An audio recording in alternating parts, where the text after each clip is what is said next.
রিয়াসাত আজিমকে পুলিশে দেওয়া উচিত, তাকে আইনের আওতায় আনা উচিত। যদি কোনো আইন থেকে থাকে সেই আইনে তাকে গ্রেপ্তার করা উচিত। যদি কোনো আইন না থেকে থাকে নতুন কোনো আইন প্রণয়ন করে তাকে পুলিশে গ্রেপ্তার করে তাকে জেল হাজতে উদুম কেলানো উচিত। এটা হচ্ছে আমার পারসেপশন।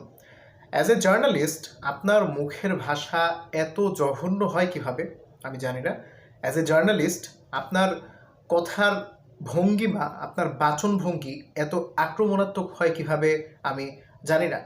সাংবাদিক পরিচয়ে আপনি উপযুক্ত জায়গায় যে সাংবাদিকতার নামে যে সমস্ত আজগবি টাইপের রিপোর্ট পূর্বেও করেছেন, বর্তমানেও করছেন, আপনাকে গ্রেপ্তার না করলে সামনেও করবেন, সেটা কোনোভাবেই আসলে যুক্তিযুক্ত না।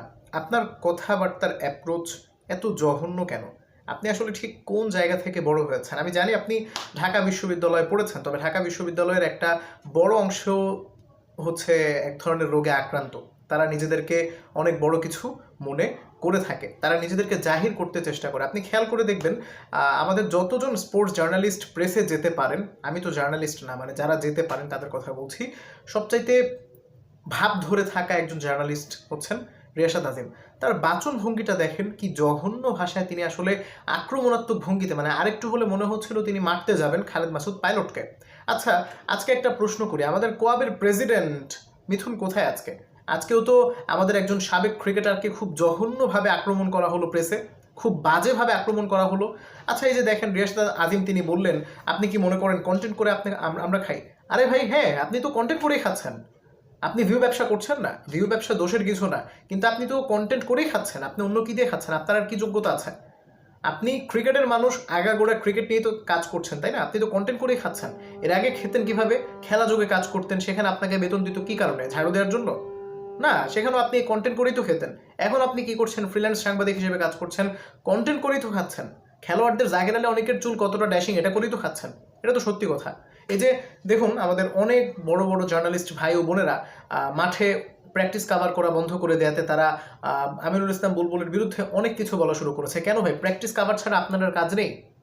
এটা আমি করলে মানা যায়, ঠিক আছে, আমি জার্নালিস্ট না, আমি কন্টেন্ট না পেলে করতেই পারি যদি কোনোদিন অনুমতি পাই, সেটাও বন্ধ করে দিলেন আপনারা।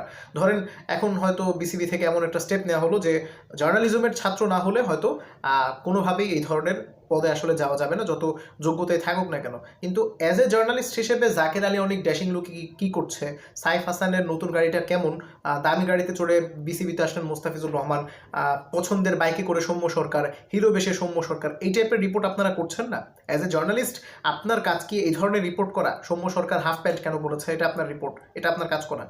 হ্যাঁ, কিংবা প্রোপাগান্ডা করা? আপনি বললেন আপনার কি মনে হয় আমি কি কারো পিয়ার এজেন্ট? ডেফিনেটলি আপনি পিয়ার এজেন্ট। আপনার কি মনে হয় বাংলাদেশের মানুষ জানে না আপনি কার পিয়ার এজেন্ট? বাংলাদেশের মানুষ জানে না আপনি কার দালালি করেন? বাংলাদেশের মানুষ জানে না? আমি বলি বাংলাদেশের মানুষ জানে, তবে বাংলাদেশের মানুষকে কিছুটা তিনি আসলে সরিয়ে দিয়েছেন সেই জানা থেকে। সেটা হচ্ছে জুলাই গণ অভ্যুত্থানের পর রিয়াসাত আজিম খুব সুকৌশলে সাকিব আল হাসানের পক্ষে কথাবার্তা বলেছেন।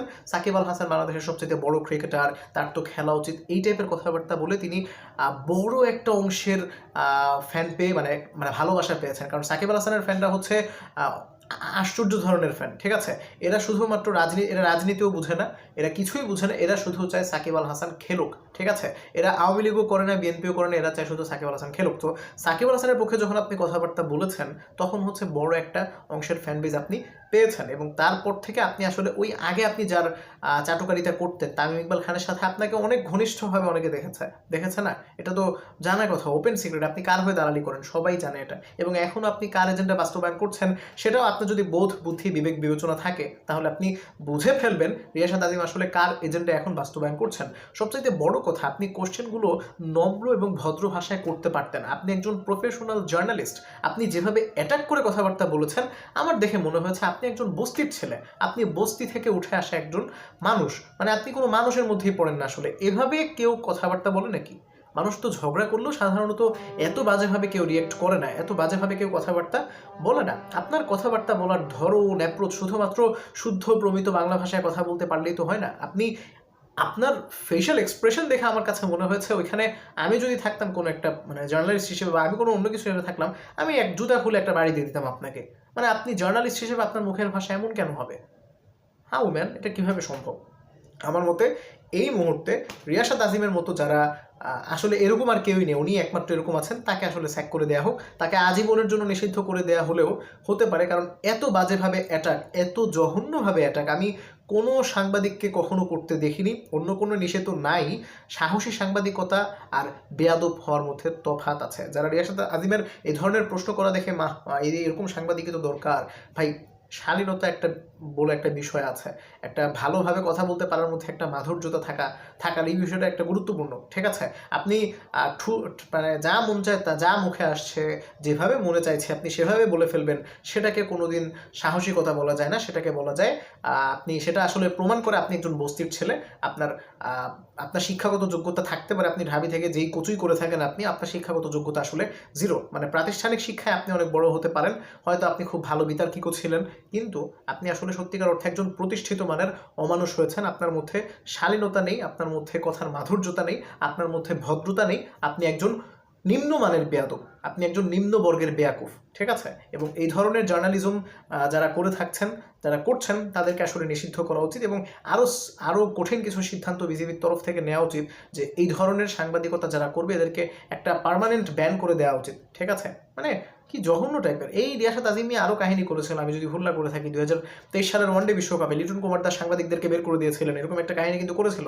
এবং খুব সম্ভবত তখন রিয়াসাত আজিম অনেক কিছু বলেছিলেন। আমার মনে হয় লিটন কুমার দাস ওকেই মনে হয় বের করে দিয়েছিল, ঠিক আছে? সো আমার অনেক সিনিয়র, এখন আমি ওতে চলে আসছি, কারণ এই সম্মানটা তিনি আসলে রাখেন না। এবং আপনারা যারা এখন তাকে ডিফেন্ড করতে আসবেন যে তুই কি করেছিস, কিছুই করিনি, অ্যাটলিস্ট আমি এভাবে কাউকে অ্যাটাক করে কথাবার্তা বলি নেবো, ওই পর্যায়ে আমার যাওয়ার দরকার নেই ভাই, আমি পারসেপশন শেয়ার করি, আমি সাংবাদিক না। আর যদি আমি ওখানে যেতাম, আমি ওর থেকে ভালো কোশ্চেন করতে পারতাম এবং আমি শালীনতা বজায় রেখে, মাধুর্যতা বজায় রেখে কোশ্চেন করতে পারতাম। কারণ আপনি অ্যাটাক করতেই পারেন, আপনি কনস্ট্রাকটিভ ক্রিটিসিজম করতেই পারেন, কিন্তু একটা ভদ্রতা বজায় রাখাটা খুবই জরুরি। এনিওয়েজ, এই বিষয়ে আপনি কি মনে করছেন?